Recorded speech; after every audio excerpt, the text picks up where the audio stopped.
Bonsoir, bienvenue en direct sur Public Sénat. Voici les titres du 22h ce soir. Le parti communiste est-il en passe de devenir un redoutable adversaire pour la majorité? La question est posée après une nouvelle alliance entre les sénateurs communistes et UMP qui a abouti à torpiller le projet de loi de programmation budgétaire 2012-2017 au Sénat. Reçu tout à l'heure à Matignon pour une séance de franche explication, les élus communistes en sont ressortis comme ils étaient entrés, bien décidés à jouer leur propre partition, même si le ton est moins menaçant envers le gouvernement ce soir. Analyse dans ce journal. Le 19 mars, date anniversaire du cessez-le-feu en 1962, devient officiellement la journée nationale du souvenir en mémoire des victimes de la guerre d'Algérie. Le texte a été adopté par 181 voix contre 155 au Sénat. La gauche s'étant prononcée pour, la droite contre, à l'issue d'un débat passionné dont on verra de larges extraits dans le 22h ce soir. Le rapport doit être remis demain à François Hollande, mais dès ce soir, les conclusions de la commission Jospin sur la rénovation et la déontologie de la vie publique commencent à se faire connaître. Stricte limitation du cumul des mandats des parlementaires, parrainage citoyen pour les candidats à la présidentielle ou encore introduction d'une dose proportionnelle. Et puis après sa réélection à la Maison-Blanche, Barack Obama continue de faire la une de la presse mondiale. Les journaux ont rivalisé d'imagination pour décrire la victoire et surtout ce qui attend désormais le président américain. Selon le magazine Bloomberg Business Week, 4 ans de plus et d'abord beaucoup de rides et de cheveux blancs, en plus photomontage. Plutôt réussi d'un président vieillissant face aux défis et aux attentes de l'Amérique. Voilà pour le programme, merci d'être en notre compagnie ce soir. Et on débute ce 22h par l'autre grande puissance qui change donc de leader. Une nouvelle génération de dirigeants chinois va accéder au pouvoir à l'occasion du 18e congrès du parti qui s'est ouvert aujourd'hui devant quelques 2000 délégués communistes dans un décor immuable, celui du palais du peuple. Après un dernier discours de Hu Jintao qui a lancé un appel aux réformes et à la lutte contre la corruption, place au discret Xi Jinping, dont la notoriété est pour le moment très éloignée de celle de son épouse. On voit tout cela avec Simon Barbary. On sait peu de choses sur lui, pourtant il sera le futur président de la République populaire de Chine en mars prochain. À 59 ans, Xi Jinping, l'actuel vice-président de l'État chinois, reste une énigme. Dans les années 2000, il devient successivement gouverneur des riches régions côtières de Fuya puis de Zhejiang. En 2007, c'est la consécration, il est intégré au comité permanent du bureau politique du parti.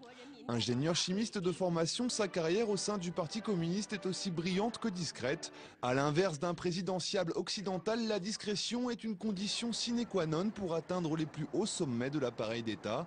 Son épouse, la chanteuse Peng Yuan, est même actuellement plus populaire que lui. Si la personnalité de Xi Jinping est opaque, elle est à l'image de son programme. Le futur numéro 1 chinois est en tout cas habile en communication. Il dit apprécier les films américains et lors d'un récent déplacement aux États-Unis, il réussit même à s'attirer les bonnes grâces des élites occidentales lorsqu'il assura vouloir une Chine moins polluante et plus respectueuse des droits de l'homme. Mais entre les paroles et les actes, il y a un monde. Difficile de dire aujourd'hui si le futur président sera un réformiste raisonnable ou un conservateur austère. Et retour en France et au Sénat, où les communistes ont multiplié ces dernières semaines les bras de fer avec le gouvernement. Première fronde avec le projet de loi sur les tarifs de l'énergie rejeté la semaine dernière grâce à une alliance entre le PC et l'UMP et nouvel acte de rébellion par hier soir avec le rejet du projet de loi de programmation budgétaire 2012-2017. Trop, c'est trop, estime Matignon. Jean-Marc Ayrault a donc reçu tout à l'heure les élus frondeurs. À leur sortie, vous allez le voir, pas de changement apparent de ton et de position, mais les négociations sont ouvertes. On voit tout cela avec Jérôme Rabier et Mounir Soussi. Ils sont venus pour demander des avancées sur les questions budgétaires, mais les communistes n'ont rien obtenu du Premier ministre. S'ils se sont félicités d'un dialogue restauré, aucun accord sur le budget 2013 n'est venu sceller la rencontre. Il est probable que nous ne le votions pas en l'état et que nous continuions à nous abstenir, mais nous ne désespérons pas de convaincre que des bougées significatifs sont possibles. Sans avancée significative, le budget 2013 et celui de la sécurité sociale risquent bien d'être retoqués au Sénat et rejoindre ainsi la loi de programmation budgétaire rejetée hier soir par une alliance de circonstances entre communistes, centristes et UMP, au risque de laisser les mains libres à l'Assemblée nationale. En faisant en sorte que le Sénat rejette les projets du gouvernement, les sénateurs communistes rendent totalement la main à l'Assemblée nationale, où la majorité gouvernementale, elle, est solide. Car constitutionnellement, l'Assemblée nationale a le dernier mot en cas de désaccord entre les deux chambres parlementaires. Mais tout le monde au Sénat considère qu'ignorer la Haute Assemblée aurait de graves conséquences. Le Sénat n'aime pas les membres du gouvernement qui donnent le sentiment, peut-être parfois faussement, mais qui peuvent donner le sentiment par des propos un peu hâtifs et hasardeux de mépriser les sénateurs. Le Sénat n'aime pas ça. Au groupe socialiste, on reconnaît désormais un équilibre politique délicat à conserver. Les communistes ne sont pas socialistes et vice-versa. La Palisse n'aurait pas dit mieux. Donc les communistes ont des idées, des orientations à faire valoir. Les socialistes en ont d'autres. Le gouvernement prend ses décisions, tranchera, le Premier ministre arbitrera, le Parlement fera ce qu'il a à faire et nous assumerons les choses. Mais attention, si le Sénat continue de rejeter bon nombre de textes portés par le gouvernement, le risque pour la Haute Assemblée serait d'être réduite au silence forcé. Le candidat Hollande avait promis de rénover la vie politique. Une fois élu, le président Hollande a mis en place une commission avec à sa tête l'ancien Premier ministre Lionel Jospin pour travailler sur ce sujet. Eh bien, la commission rendra officiellement demain le rapport à François Hollande. Mais déjà, les grandes lignes de ce travail ont été dévoilées. Les voici. D'abord, une stricte limitation du cumul des mandats pour les députés et les sénateurs. Autrement dit, un parlementaire ne pourra plus être maire ou président d'un exécutif local en même temps, mais simple conseiller. Autre proposition inédite, c'est la fin de 500 parrainages lors des élections présidentielles. La commission Jospin propose un parrainage citoyen. Et enfin, l'introduction d'une dose proportionnelle est également inscrite dans ce rapport. Reste à savoir à présent ce qu'en retiendra l'exécutif. Dans l'actualité également, le 19 mars, date anniversaire du cessez-le-feu en 1962, sera désormais la journée nationale du souvenir en mémoire des victimes de la guerre d'Algérie après le vote du Sénat en début de soirée tout à l'heure. Le texte a été adopté par 181 voix contre 155, la gauche s'étant prononcée pour, la droite contre, à l'issue d'un débat passionné que nous résume Cécile Sixou. Des affiches en guise de protestation. Ce matin, devant le Sénat, des associations d'anciens combattants sont venues dire non au texte reconnaissant le 19 mars comme date de commémoration des morts pour l'Algérie, le Maroc et la Tunisie. La proposition de loi a été adoptée. Elle a suscité de vifs débats dans l'hémicycle. Premier point de friction, l'agenda choisi par le gouvernement. Le texte présenté aujourd'hui aux sénateurs a été voté il y a 10 ans par l'Assemblée nationale. Pourquoi le président du Sénat, les présidents du Sénat qui se sont succédés entre 2002 et 2012 n'ont-ils pas inscrit cette loi à la discussion du Sénat?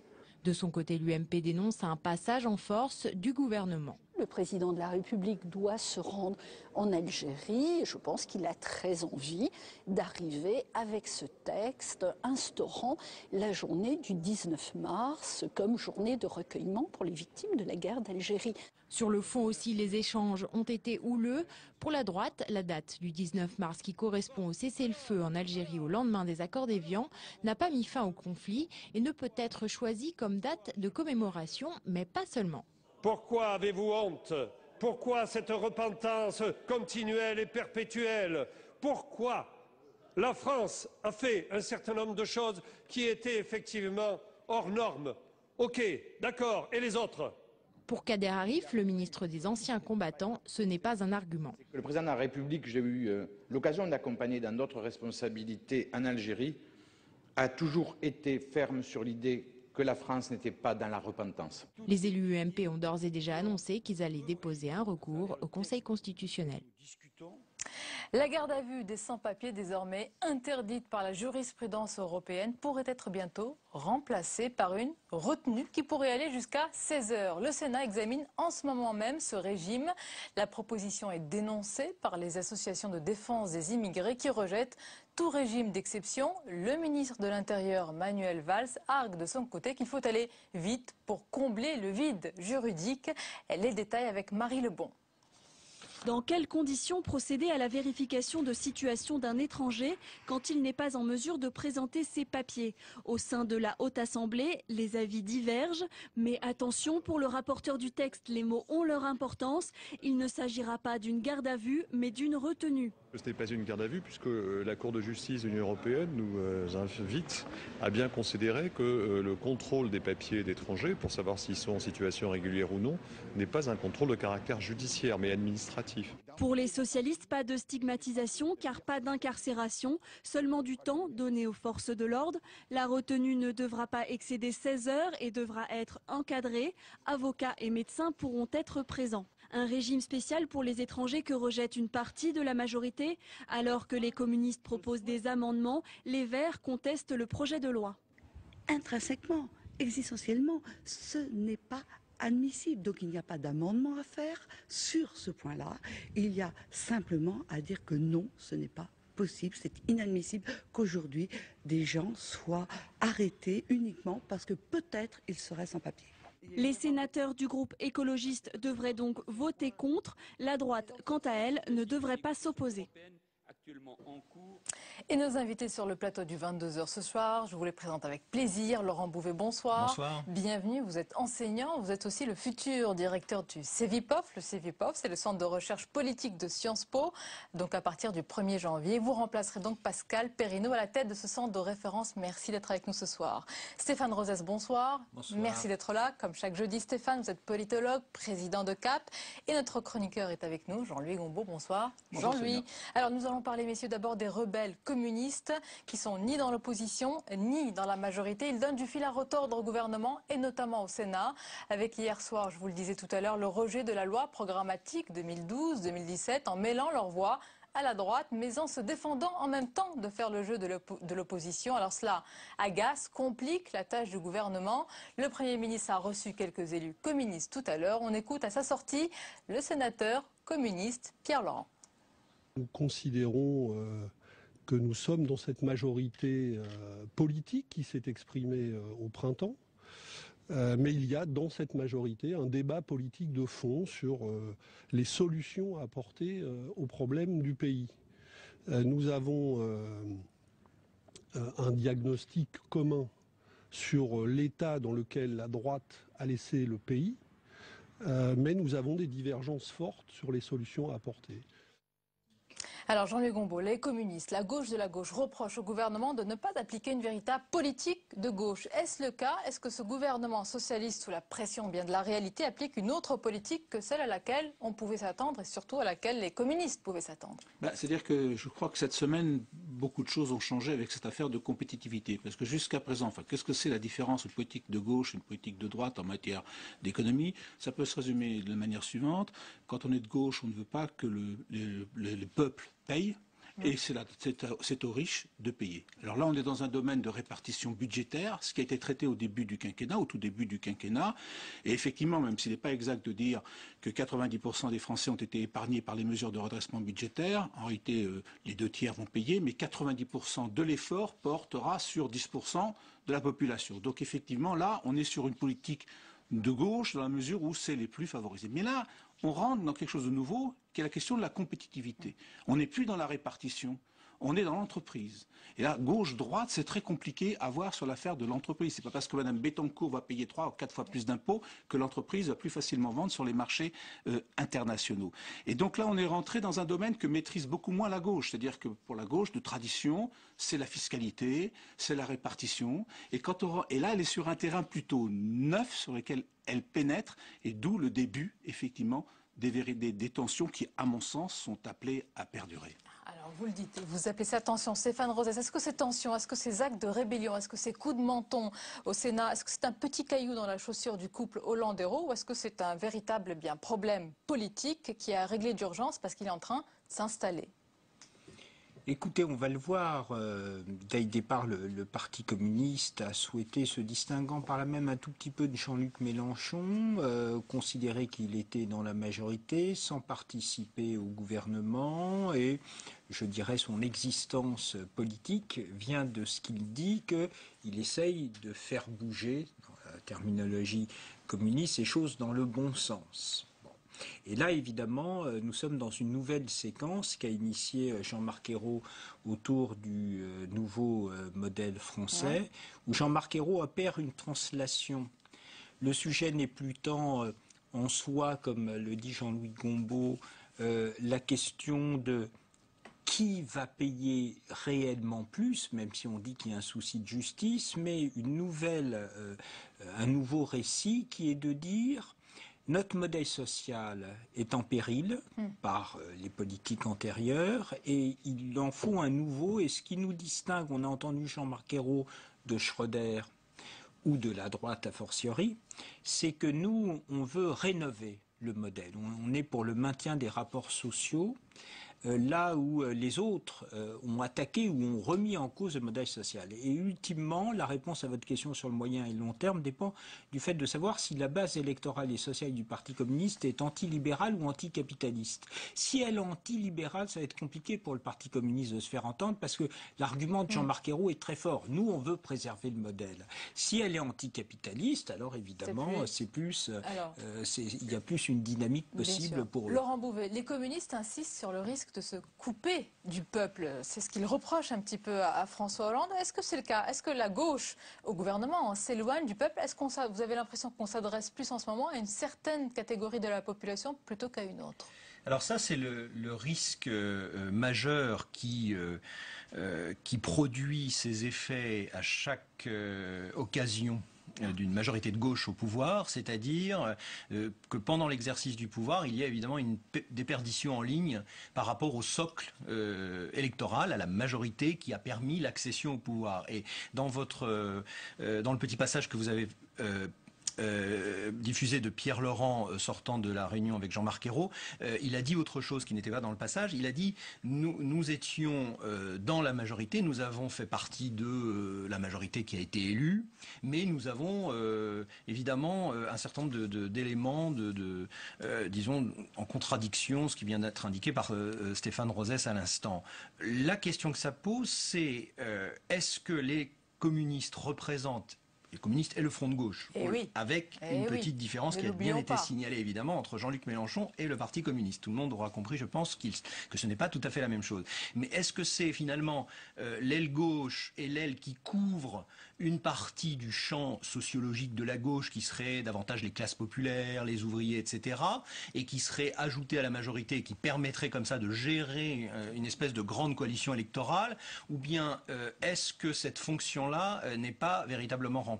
Et il me semble, compte tenu, si on regarde la composition des électeurs de Jean-Luc Mélenchon au premier tour de l'élection présidentielle et ensuite dans les élections législatives, évidemment, je laisse de côté Jean-Luc Mélenchon à Hénin-Beaumont, mais de manière générale sur les candidats du Front de gauche, on voit que ce n'est pas tout à fait le cas. C'est-à-dire qu'ils ne peuvent pas se réclamer électoralement d'une spécificité comme quoi eux représenteraient les catégories populaires dans cette majorité. Donc pour répondre à votre question, on est sur un socle électoral beaucoup plus étroit, à la fois pour les socialistes et évidemment pour les différentes composantes de la majorité dont font partie les communistes. Je ne pense pas que quiconque puisse se réclamer des catégories populaires. Et donc par rapport à la politique qui est menée actuellement, et notamment évidemment on va reparler j'imagine par rapport au pacte de productivité et à cette nouvelle phase qui s'annonce, par rapport à l'augmentation de la TVA, même si on verra sur les taux réduits, évidemment, il y a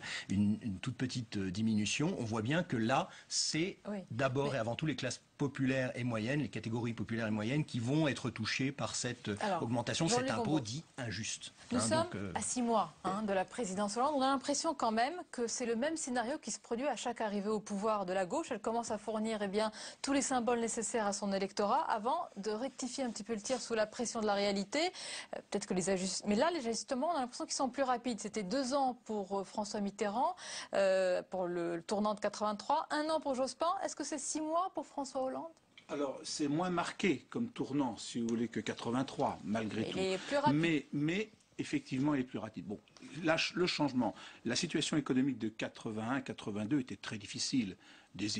Notamment un déséquilibre commercial profond par une politique de relance, mais la situation de la dette n'avait strictement rien à voir, le niveau du déficit public n'avait strictement rien à voir, donc la crise est beaucoup plus grave, et elle est d'autant plus grave qu'elle n'est pas limitée à la France. C'est-à-dire, on voit bien, on est dans une situation infiniment plus complexe qui explique, à mon avis, la rapidité, non pas du virage, mais de l'inflexion qui laisse entendre qu'on est engagé sur un virage. Bon, c'est peut-être un peu tiré par les cheveux, mais c'est comme ça. Vous avez raison, nuancé, si vous voilà, pensez. c'est plus ça. On ne peut pas dire qu'on va le sentir, le virage, dans les années qui viennent. Parce que vous n'êtes pas d'accord? Si, non, simplement, le virage, ça a été, je pense, la campagne même de François Hollande. Je crois que... Par rapport à quoi, alors par rapport à l'histoire de la manière dont les candidats de gauche, notamment du Parti socialiste, faisaient campagne, disons, à gauche, et ensuite faisait un virage, bon, c'est très schématique, mais disons qu'on peut adopter ce schéma général. Là, en fait, il me semble que déjà dans la campagne, dans les 60 propositions de François Hollande, dans sa manière de parler, et puis son histoire, ce qu'il est, car la présidentielle, c'est aussi évidemment une histoire personnelle, c'est un homme qui propose sa personnalité, il me semble que François Hollande ne peut pas être considéré comme ayant parlé contre le capitalisme, ayant parlé... voilà, il a dit des choses importantes contre la finance. On verra si donc dans pour ce vous, gouvernement... il y a une continuité, il n'y a pas de tournant, il n'y a pas d'inflexion. Je crois que le virage, il vient d'avant l'élection. Il vient de positionnement de François Hollande et il me semble qu'il n'y a pas eu de tromperie sur la marchandise, si je puis m'exprimer ainsi. Alors, je vais quand même rappeler que vous avez travaillé avec François Hollande, hein, vous le connaissez bien. Oui, il y a très longtemps. Effectivement, j'écrivais des discours pour lui lors d'une campagne électorale. Vous voyez, il faut tout dire aux téléspectateurs, vous avez raison de le signaler. Stéphane Rodès. Si on commence comme ça va être long. Vous voulez tout dire aussi? C'est le soir et Jean-Louis va continuer. Je suis beaucoup plus vieux que Laurent Bouvet. Je ne peux pas dire les choses. Mais je ne cache rien. Non, ce que je veux dire, je suis d'accord avec Laurent Bouvet, c'est-à-dire qu'il y a eu... François Hollande a opéré un double virage idéologique vers la République sur les questions idéologiques et culturelles, et au plan économique, effectivement, il est passé vers ce qu'on appelle, que notre ami Jean-Luc connaît bien, qui est plutôt une politique de l'offre. Et le soir de son élection, il dit ma priorité, il fixe 4 priorités, dont la première est la réduction de la dette. Alors, il y a un effet optique, il est vrai. C'est que, ça a été dit, et ça a été théorisé par Jean-Marc Ayrault et François Hollande et Ségolène Royal. Ils ont voulu au départ réparer les injustices dites les plus criantes. Mais comme François Hollande avait un tout petit peu mis de côté la cohérence qui était la sienne durant la présidentielle, on a pu avoir le sentiment que le gouvernement, je dirais, oscillait. Mais la réalité, c'est que Jean-Marc Ayrault, autour du nouveau modèle français, a repris la partition de François Hollande. La partition, elle disait au Bourget... On sait en quoi il consiste ce modèle français, parce qu'on sait qu'il y a un nouveau modèle, mais... Alors, ce qu'il y a d'intéressant, c'est que quand il le dit à Toulouse, ça paraît un peu théorique. Il parle des valeurs de la France. Et aujourd'hui, est-ce que ça vous paraît plus concret?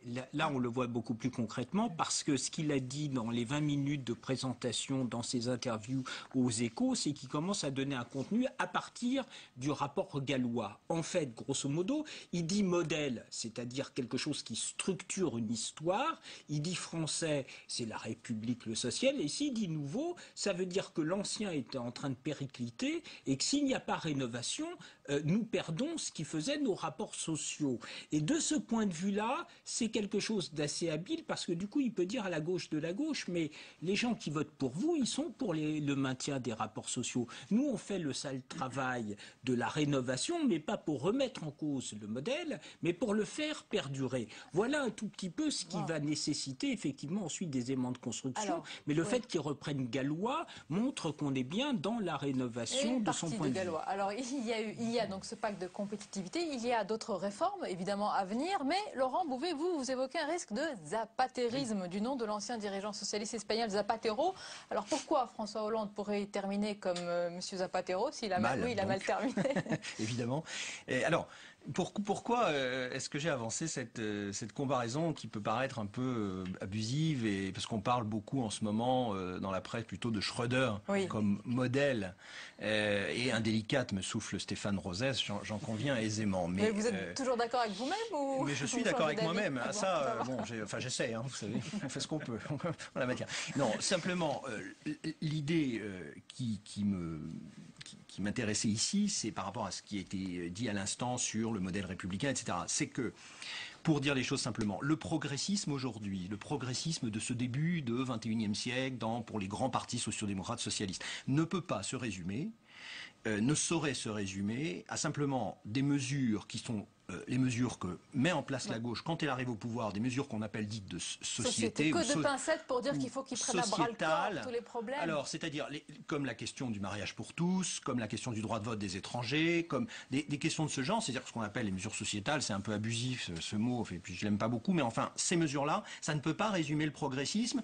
avec derrière simplement une politique qui serait une politique de rigueur, pour dire les choses clairement, de serrage de vis, une politique de l'offre simplement en économie. Qu'il y a un équilibre à trouver et donc, dans le pacte entre Zapatero et Schröder, dans le pacte, alors c'est là où, parce que ce que j'avais dit sur Zapatero, c'était avant le pacte de productivité, avant Gallois. Ah là, il est devenu Schröder. Non, mais dans le pacte de productivité, vous l'avez signalé vous-même, il y a bien autre chose que simplement les mesures de diminution des coûts pour les entreprises, enfin le crédit impôt qui va être mis en place. Il y a tout un ensemble de choses. Gallois n'est pas un social-démocrate, social-libéral forcené. C'est quelqu'un qui a une histoire, qui vient du chevènementisme, qui a une vision de la productivité du modèle industriel français. Donc il faut faire attention à ça. L'inflexion est importante. On verra l'évolution entre Zapatero et Schröder. Il y a quand même une large palette. Merci beaucoup, messieurs, pour cette analyse. Nous serons également ensemble, Stéphane Rosès, et je vous convie déjà, et Jean-Louis Gombault, mardi prochain, puisqu'il y a une conférence de presse donc, de François Hollande qui est annoncée à l'Élysée face à toute la presse. C'est toujours un moment important. Nous aurons l'occasion d'en débattre dans une édition spéciale. La dernière page à présent du 22h, avec tout de suite tout ce qui vous a échappé dans le reste de l'actualité. Regardez, c'est le tour de l'info de Mounir Soussi.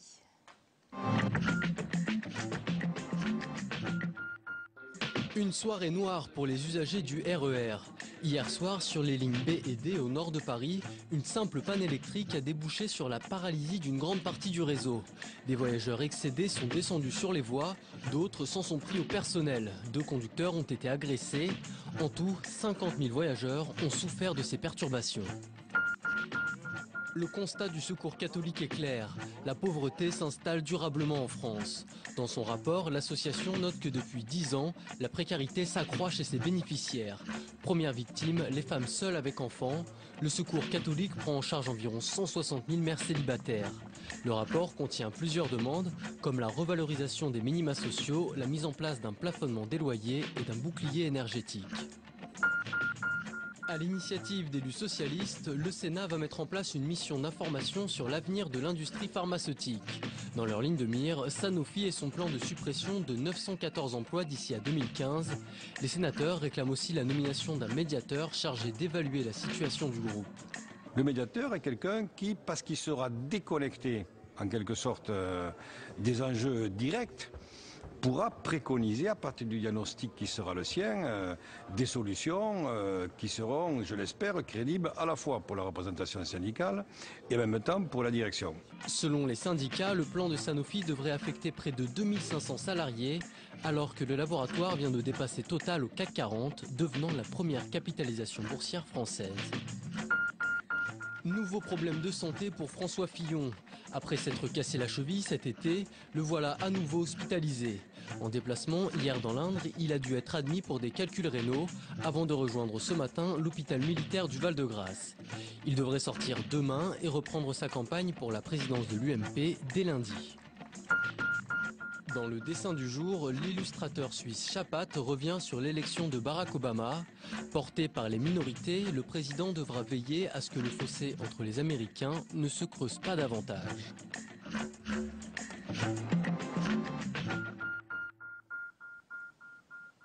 Et c'est la fin de ce journal. Merci de nous avoir suivi tout de suite votre émission Génération République. Belle soirée, à lundi, avec plaisir.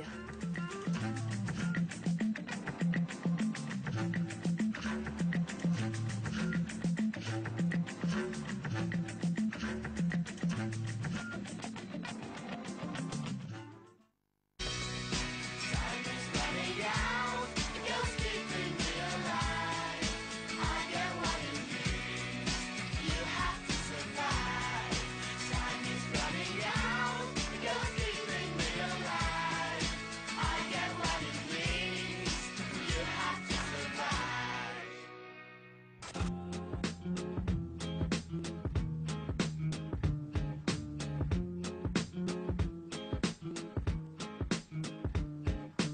Bienvenue dans Génération République. Chaque mois, Génération République s'efforce de réconcilier notre jeunesse et la République, ses institutions et les questions qui se posent dans notre société d'aujourd'hui.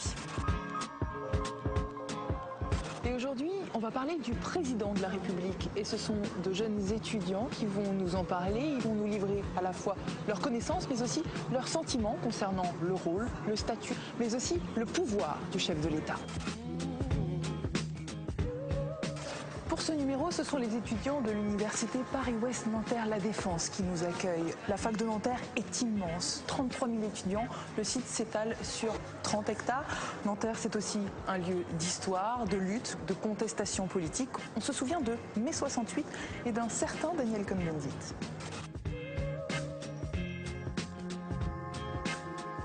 Mais aujourd'hui, que pensent-ils de leur président de la République? Considèrent-ils qu'il leur est proche, lointain, qu'il leur ressemble ou pas? Nous en parlerons et ils seront ponctuellement éclairés par Anne Levade, qui est professeure de droit public et qui est mon alliée dans cette émission. Allez, immersion.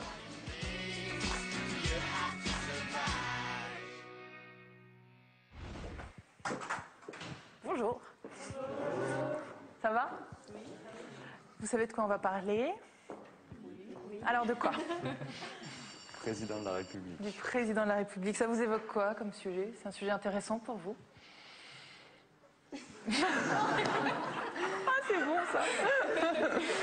Alors quand je vous dis président de la République, vous avez quelle image qui apparaît? Moi je pense à l'image de la France en fait, principalement. C'est intéressant. Ouais. En fait c'est celui qui va représenter l'image de la France à travers le monde et qui donne temporairement, transitionnellement, une représentation du pouvoir français. Est-ce que parmi vous, même enfants, hein, on peut l'avouer maintenant, il y en a qui se sont dit je pourrais aspirer à devenir président de la République? Parce qu'on sait que par exemple Jean-François Copé, je vous compare pas forcément, mais enfin il y en a qui dès l'enfance se sont dit que... C'est comme un certain milieu, non? Pour pouvoir y accéder, j'imagine. On n'y accède pas aussi facilement. Donc c'est pas tout le monde, c'est pas tous les Français selon toi, c'est-à-dire ça pourrait être... Non, je pense pas réellement. Il y a déjà une inégalité au niveau d'un point de vue scolaire, déjà pour y arriver. Et toi? Tu pourrais? Non, par principe. Par principe, c'est-à-dire? Par principe. Pour moi, j'ai une autre image du président. Un président, pour moi, c'est une personne qui permet justement l'héritage d'un pouvoir pour conserver une certaine domination. Ces institutions... Domination. Oui. Pas pour servir, pour dominer. Oui. Est-ce que vous êtes d'accord avec ce que vient de dire Eduardo? C'est-à-dire qu'il y a une sorte de déterminisme social à la base, culturel? On voit tous les présidents, ils ont tous fait l'ENA, enfin des grandes écoles. Pas tous. Oui, Nicolas Sarkozy, justement, il en Oui, enfin, il a fait... Études de droit. Oui, il a fait des études. Mais bon, c'est pas... Nicolas Sarkozy, c'était pas n'importe qui non plus à la base. Donc, mais après, ça serait bien justement que des gens normaux comme nous qui puissent y accéder aussi à des postes comme ça. Et quand Eduardo parlait de domination, toi tu as l'impression qu'il y a une forme de domination, ou alors il est là pour servir, ou c'est plus une vocation, un engagement? Il y a aussi de ça peut-être, non? Moi je sais pas, le président c'est le président, après il a un rôle qui a été défini par la Constitution, après qu'on le voit qu'il soit un rôle pour nous asservir ou pour nous servir justement, ça dépend du point de vue de la personne, mais en tout cas c'est le rôle qui a été donné par la Constitution qu'il a. Qui a voté aux dernières élections? Et là, pour vous, c'était quoi? C'était obligatoire? C'était un engagement citoyen? C'était quoi? C'était nos premières élections pour certains d'entre nous. Oui. Donc il y a une sorte de devoir et de droit aussi de voter pour la première fois. C'est quelque chose. Une émotion? Une émotion, peut-être pas, mais le sentiment de pouvoir, pour une fois, dire ce qu'on pense. L'impression que ça puisse changer quelque chose? Ça puisse changer, non. Mais... on peut toujours se dire que c'est la petite voix qui va compter et que si on l'avait pas fait, ça aurait pu être ric-rac. Moi je suis d'accord avec elle, je veux dire, on ne donne pas souvent la parole aux jeunes. Enfin je veux dire, comme elle dit, pour certains c'est la première fois qu'ils votent. Et je veux dire, on nous donne l'occasion de donner notre avis, alors on devrait tous le faire. Enfin c'est une occasion qu'on nous offre, on devrait la saisir et je comprends pas qu'il y ait autant d'abstention. T'as voté? Ah non, j'ai pas voté, non. Pour quelle raison? Je me rappelle beaucoup qu'on m'a souvent dit étant petit que beaucoup de gens ont donné leur vie justement pour qu'on puisse avoir ce droit de pouvoir donner notre avis ou autre. Aujourd'hui, tout ce que je vois, c'est depuis tout petit, on me dit aussi que c'est les problèmes de la crise ou autre qu'à chaque fois ça va changer aux nouvelles élections. Depuis toujours, on me dit que genre, ça va s'améliorer, il y aura une meilleure situation en France. Depuis que je suis tout petit, je vois toujours des clochards dans la rue, des gens qui galèrent, même dans mon entourage. Donc tu es dans une sorte d'aquabonisme, tu te dis... Non, non, je ne veux pas défendre des institutions telles qu'elles sont aujourd'hui. On va regarder un petit peu plus en détail ce que c'est que d'être candidat. Quand on vote, vous savez que c'est le suffrage universel direct, vous savez ce que c'est? C'est quand on vote directement pour la personne qui va nous représenter. C'est depuis quand, vous savez, depuis quand on a le droit de voter? Bon, alors on a le droit de voter depuis 1962, mais on va revenir sur ce sujet. Je voudrais vous montrer un reportage qu'on a réalisé, dans lequel on voit un petit peu plus en détail comment on devient président. Je serai le président de tous les Français. C'était la volonté du général de Gaulle en instituant la Ve République. Il voulait que le président de la République soit au-dessus des partis, qu'il soit plus que le chef d'une majorité qu'il a soutenue pendant sa campagne présidentielle, qu'il soit le président de tous. Qu'on soit élu à 82% comme Jacques Chirac en 2002 dans des circonstances très particulières ou avec 51 et quelques comme François Hollande en 2012, on n'est plus la majorité ou l'opposition, on est la France. Le président de la République est la France et les Français, de leur côté, accordent une folle importance à celui qui va les représenter. D'ailleurs, cette mère des batailles est celle qui les oppose le plus et dans le même temps qui les passionne le plus. Depuis la première présidentielle au suffrage universel en 1965, plus de 80% des Français vont faire la queue devant l'isoloir, glisser leur bulletin dans une enveloppe, puis dans l'urne. C'est une élection très populaire. On l'a encore vu en mai dernier, eh bien 4 Français sur 5 se déplacent pour aller voter pour l'élection présidentielle. Alors, pour que la rencontre entre le représentant et les représentés soit la plus juste au moment de l'élection, tout un rituel se met en place en amont. Pas d'élection présidentielle sans campagne, sans slogan, sans petites phrases. Vous n'avez pas le monopole du cœur. Sans débat entre deux tours. C'est quand même ennuyeux que dans l'intervalle, vous soyez devenu, vous, l'homme du passif. Pas de campagne sans qu'on ne prenne la température des Français, des sondages, des pronostics, pas toujours exacts d'ailleurs. Pas d'élection sans soirée électorale, sans compte à rebours. Mais est-ce que tout le monde peut voir sa tête s'y afficher? Comment fait-on pour être candidat? Tout le monde peut l'être? Presque. Il n'y a pas besoin d'un CV particulier, il faut avoir au moins 18 ans, être de nationalité française et ne pas avoir été condamné pour crime. Tout Français qui dispose de ses droits civiques peut se porter candidat pourvu qu'il ait 500 parrainages d'élus locaux qu'il faut obtenir pour pouvoir voir sa candidature homologuée par le Conseil constitutionnel. Il suffirait donc de 500 parrainages pour qu'une candidature soit homologuée. Je suis officiellement candidat à la présidence de la République. Ça peut paraître facile, Coluche avait chahuté le système et Cantona aussi d'ailleurs s'y est essayé. Mais en réalité, ce n'est pas si évident à obtenir quand on n'est pas un homme politique, car chaque parrainage d'élu est adossé à une logique de parti. Et même, à chaque élection, certains partis disent craindre de ne pas avoir ces 500 signatures. Mais notre petite touche française à nous, notre plus, c'est qu'on peut se présenter et être candidat à la présidence de la République plusieurs fois. On peut perdre une élection une fois, on peut perdre une élection une deuxième fois, et on continue. Alors que dans certains pays, regardez les États-Unis, on perd une élection une fois, on ne se représente plus. Il a fallu quand même à François Mitterrand une troisième tentative pour qu'elle soit la bonne. Il a fallu à Jacques Chirac exactement la même chose. Et ça n'est possible qu'à condition que vous maîtrisiez, que vous contrôliez l'appareil du parti. On ne peut pas être normal et passer 40 ans de sa vie à se battre pour faire ça, pour être ça. Ce ne sont pas des gens normaux, contrairement à ce que certains ont essayé de nous faire croire. Bref, des gens pas normaux pour représenter des gens normaux. La course de la campagne aura été haletante et avec pour dernière étape le passage de relais, la passation de pouvoir. Un rituel majeur, tout comme la remontée du président sur les Champs-Élysées d'ailleurs, saluant le peuple de France qui l'a élu.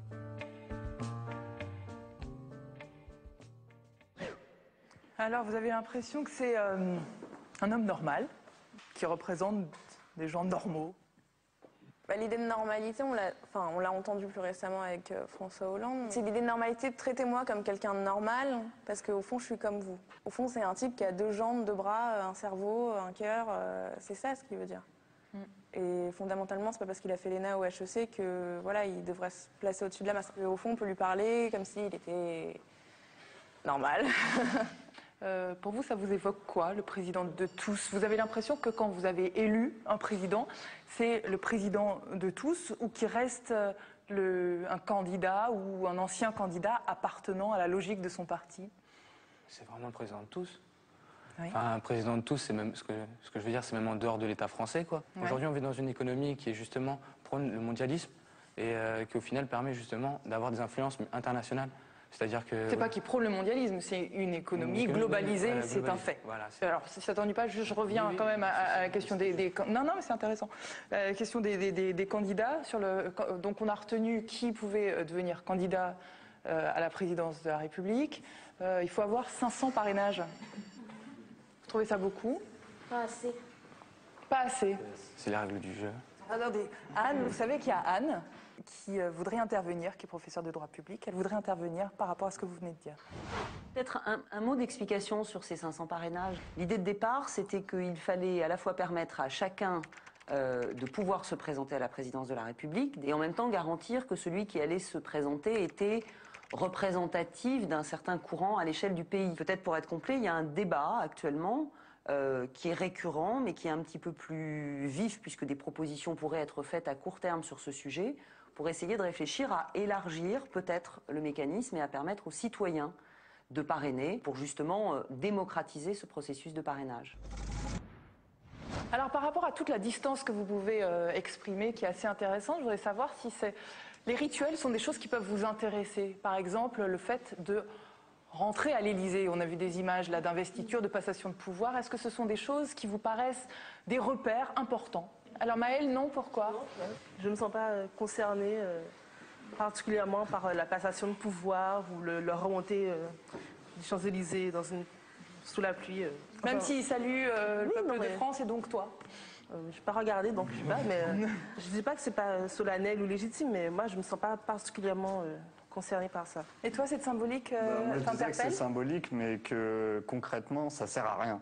Un candidat qui a été élu, il devrait entrer en fonction pratiquement dès le lendemain pour pouvoir tout de suite appliquer son programme et pas qu'il y ait 2 ou 3 semaines de procédure. Enfin, c'est un détail, parce que 2 ou 3 semaines en 5 ans, au final, c'est rien. Mais c'est... Je pense qu'on devrait plus... le poste n'est pas vacant voilà. pendant ce temps-là, Voilà. mais tu dis qu'il faut un petit peu plus d'action. À l'action, exactement. Qu'est-ce que tu en penses? Je pense que dans cette société, les rituels, oui, sont très importants. Là, on parle du rituel d'investiture du président de la République. C'est du symbolisme. Il ne va pas se présenter dans un bureau lambda ou là, dans un bureau de Nanterre. Il va se mettre sous les ordres de la République, comme on dit. Donc il doit montrer sa puissance, son pouvoir. Je voudrais qu'on regarde, puisqu'on a un peu parlé des profils de comment on pouvait devenir candidat, puis devenir président de la République, je voudrais vous montrer un autre reportage maintenant, qui est sur la mission du président de la République. On va regarder ça, puis après on en parle ensemble. Que le président de la République soit élu par le peuple au suffrage universel direct, vous trouvez ça évident. Ça ne l'est que depuis 50 ans. Avant cela, sous la 4e République, l'Assemblée était toute puissante. Mais De Gaulle, en 1958, veut changer de régime. L'élection du président par les Français est pourtant un tabou. On craint que ce soit l'antichambre de la dictature. La Constitution. Mais le général considère que les Français sont restés monarchistes sans le savoir. En 1962, il veut instaurer une monarchie républicaine et soumettra l'élection au suffrage universel direct à un référendum. La réponse est oui pour 62,25% des Français. De Gaulle avait ce modèle monarchique en tête. Il voulait un monarque élu. Même si nous avons coupé la tête du roi en 1789, il y a toujours en France un goût pour cette puissance-là. Alors, avec son penchant monarchique, le président de la République est la clé de voûte de la Constitution. Le président de la République est le vrai chef de la majorité politique du pays. C'est-à-dire que c'est lui qui décide des grandes orientations politiques et qui tranche les conflits. Et parmi ses pouvoirs régaliens, le président de la République est le chef des armées. C'est lui qui détient les codes de la bombe atomique. Il est le garant de l'indépendance de la nation, mais il est aussi le chef de la diplomatie et s'occupe du positionnement de la France sur la scène internationale. Il fixe aussi les grandes lignes en matière de politique intérieure, en étant le gardien de l'unité nationale, du bon fonctionnement des pouvoirs publics. Évidemment, il n'est pas seul aux commandes, mais c'est tout de même lui qui nomme son Premier ministre et peut le révoquer, lui qui accompagne le Premier ministre dans la nomination des membres de son gouvernement. Et quand il demande son avis au peuple par référendum, c'est en direct, avec les Français, sans interface, souvent d'ailleurs une façon de jauger sa propre légitimité. Alors, dans la Constitution de la Ve République, il y a la possibilité d'un référendum, pas sur toutes les questions, sur les questions qui peuvent avoir un impact sur la Constitution. Et c'est évidemment quelque chose qui n'existe pas dans toutes les constitutions démocratiques, mais qui donne un assez grand pouvoir au président de la République, parce que d'une certaine façon, répondre oui à une question que pose la République, c'est répondre oui au président de la République. J'ai décidé de dissoudre l'Assemblée nationale. De même, dans son pouvoir de dissoudre le Parlement. C'est une façon pour le président de la République de demander une fois encore aux Français s'ils soutiennent ses orientations et s'il peut avoir le pouvoir d'agir librement. D'ailleurs, Mitterrand a dissous l'Assemblée en 81 et en 88 au lendemain de son élection, une façon d'être conforté par le peuple. On avait parlé de vague rose. Moins porteuse, la dissolution de Chirac en 1997, qui s'est soldée par une victoire de la gauche et la cohabitation avec Jospin pendant 5 ans. Et c'est dans ces seuls cas de cohabitation que le président perd finalement sa primauté. Donc il perd sa primauté en cas de cohabitation. Pourquoi? Vous savez ce que c'est la cohabitation? C'est quand justement le président, il est d'une partie politique et son gouvernement est d'une autre partie politique. Et vous avez remarqué qu'il n'y a pas eu de cas de cohabitation depuis quelques années. Donc 86-88, Mitterrand-Chirac. 93-95, Mitterrand-Balladur. 97-2002, Jospin-Chirac. Anne? En 86 et en 93, les deux cohabitations surviennent parce que le mandat du président était de 7 ans, alors que le mandat des députés était de 5 ans. Et si Chirac décide d'une dissolution en 97, c'est parce qu'en fait, il ne l'a pas faite au moment où il a été élu président de la République. Et il imagine ce qu'on appelle parfois une dissolution à l'anglaise, c'est-à-dire une dissolution anticipée pour essayer d'avoir un résultat qui lui soit plus favorable ou moins défavorable. Et il rate cette dissolution en 97, donc il a 5 ans de cohabitation. Pourquoi ça a duré 5 ans? Quinquennat, non? Comment? C'est que lorsque le quinquennat il est apparu. Pourquoi Chirac a voulu passer à un quinquennat? Lorsqu'on se dit être le chef d'une démocratie, il faut laisser croire que le pouvoir est libre très souvent et que le pouvoir tourne.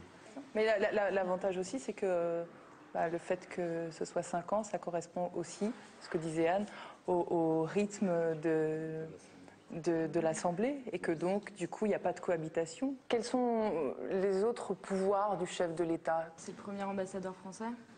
Premier ambassadeur français, donc chef de la diplomatie. C'est ça. Vous trouvez que c'est important l'image de la France à l'étranger, justement? Oui, c'est très important pour lorsqu'on va se déplacer, aller à l'étranger aussi. Par exemple, s'il va au Canada, les gens ils ont une mauvaise impression. Ah ben nous, quand on va y aller, ils seront peut-être un peu sceptiques. Vous comprenez?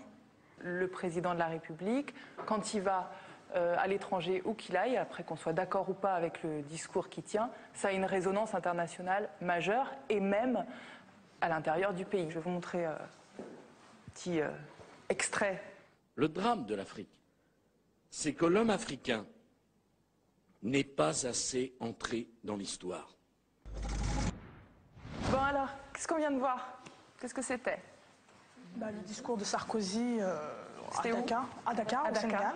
Est-ce que c'est un moment? Oui, c'est un moment, mais ce n'est pas un moment très positif parce que vraiment, oui, le président représente les Français, Mais voilà, comme vous disiez tout à l'heure, là, il a renvoyé une image vraiment négative de la France, puisque les Africains, ils ont quand même vraiment pris de haut, quoi. Enfin, comme s'ils étaient bloqués au Moyen-Âge, or que l'Afrique, bon, voilà, quoi, c'est pas bloqué au Moyen-Âge non plus, quoi.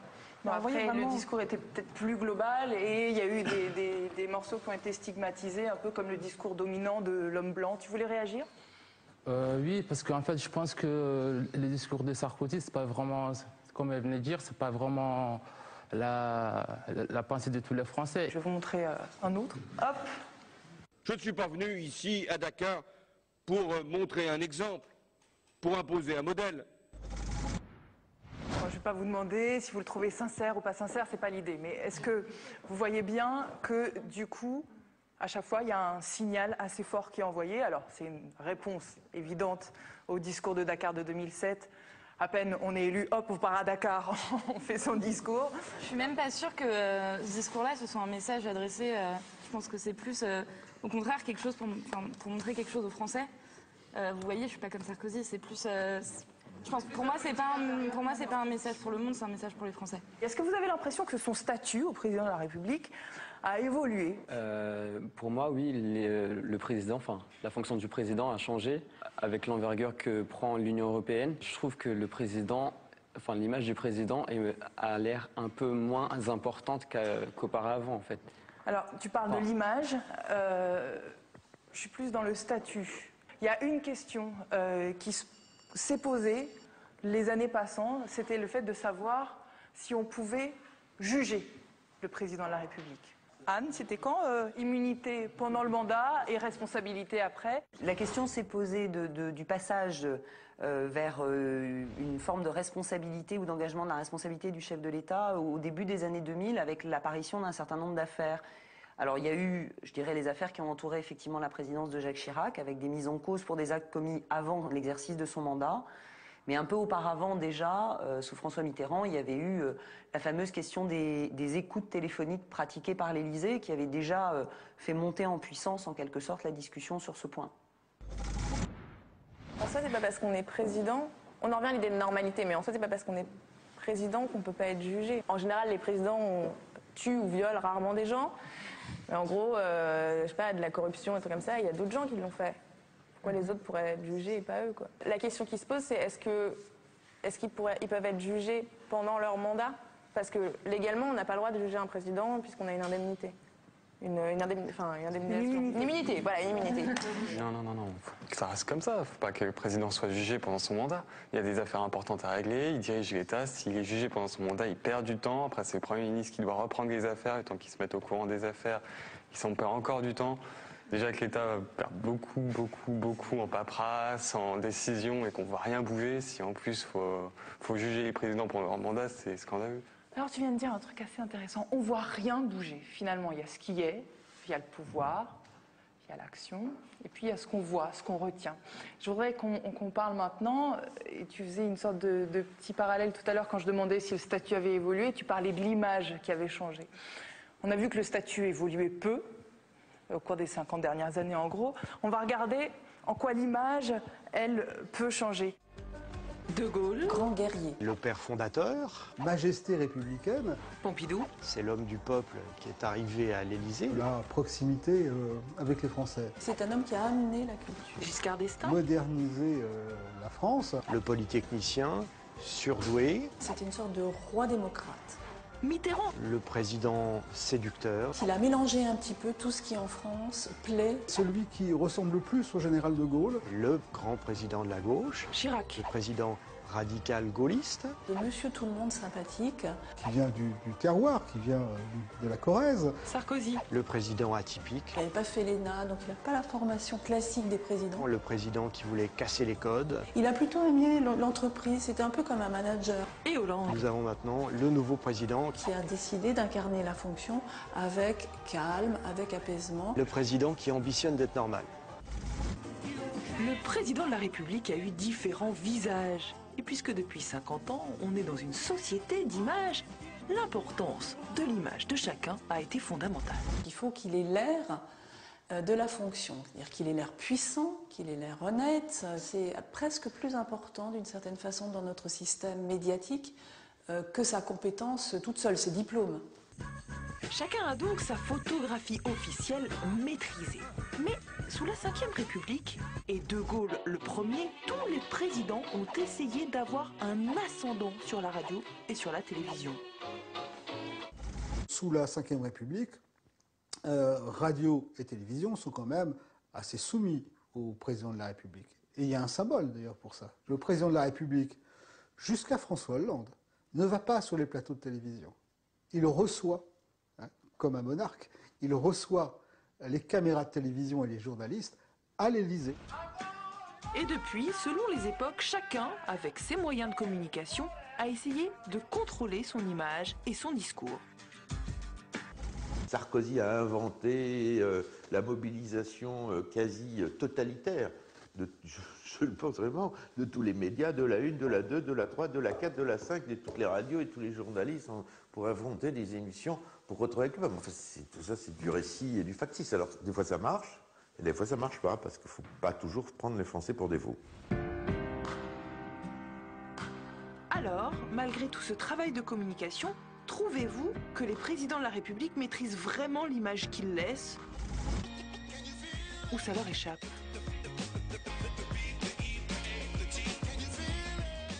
Est-ce que tu as l'impression qu'ils maîtrisent leur image, le président de la République aujourd'hui? Souvent non. Bien souvent non, parce qu'il y a toujours des événements comme Hollande et sa femme, par exemple, comme la vie privée de M. Sarkozy, avec sa femme Cara Bruni, lors de sa naissance de leur enfant. Je veux dire, on balance que c'est Juliette, sa fille. J'en ai rien à faire, moi. C'est pas sa vie privée, moi, qui m'intéresse. Il y a un phénomène de président people, en fait. Ils apparaissent en train de faire du jogging dans les magazines people. C'est trop, je trouve.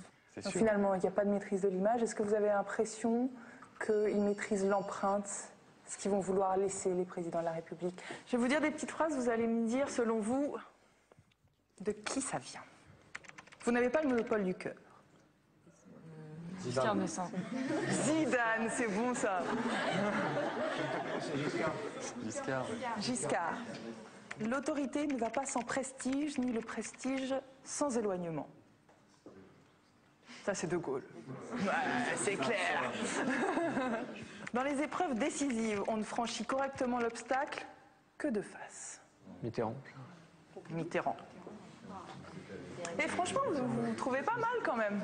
Les promesses n'engagent que ceux qui les reçoivent. José Bové. Bon, toi, tu fais que des blagues. C'est quelqu'un qui avait de l'humour, parce que quand même, il faut un peu d'humour pour dire ça. Giscard avait de l'humour. Mitterrand avait de l'humour. C'était Chirac.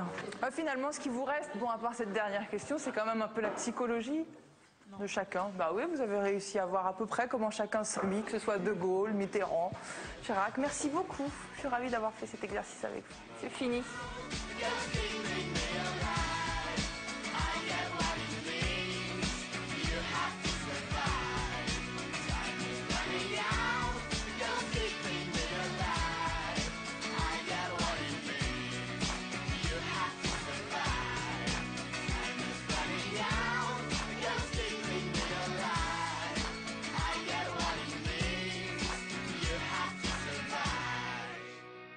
Je me suis bien amusée, j'ai trouvé ça sympa et puis c'était sympa en fait de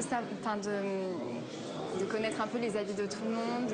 C'était très intéressant et j'ai appris pas mal de choses. L'émission très intéressante, très enrichissante aussi, le fait de pouvoir parler, chacun s'exprime, ou écouter justement la réaction de chacun.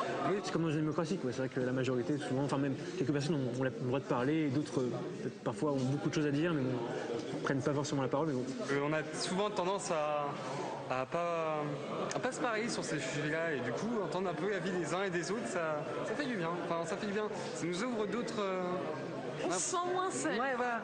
Où en sont les Noirs de France? Quelle place ont-ils dans la République? Comment sont-ils considérés, traités, parfois discriminés? On en parle dans le débat de la semaine sur Public Sénat avec un magnifique documentaire en 3 parties sur ces Noirs de France. Le débat, présenté par Benoît Duquesne, samedi à 23h sur Public Sénat. 3, 2, 1. 0 j'ai pas le temps là. Non, je peux pas te parler. Et tu pars où là? Bah, je vais faire un tour de France. Là, on va rencontrer plein de gens, les gens qui font la France. Alors, il y aura des sénateurs, des artistes, des scientifiques, enfin tout quoi, les gens qui font la France. Vous accepteriez la souveraineté corse? Vous comprenez bien que je ne suis pas pour une souveraineté corse. Donc c'est assez amusant de voir ici du rock dans la cour d'honneur. Moi, je suis au contraire ravi. La séance est ouverte. Le travail parlementaire, ça consiste à examiner les textes ligne par ligne et mot par mot.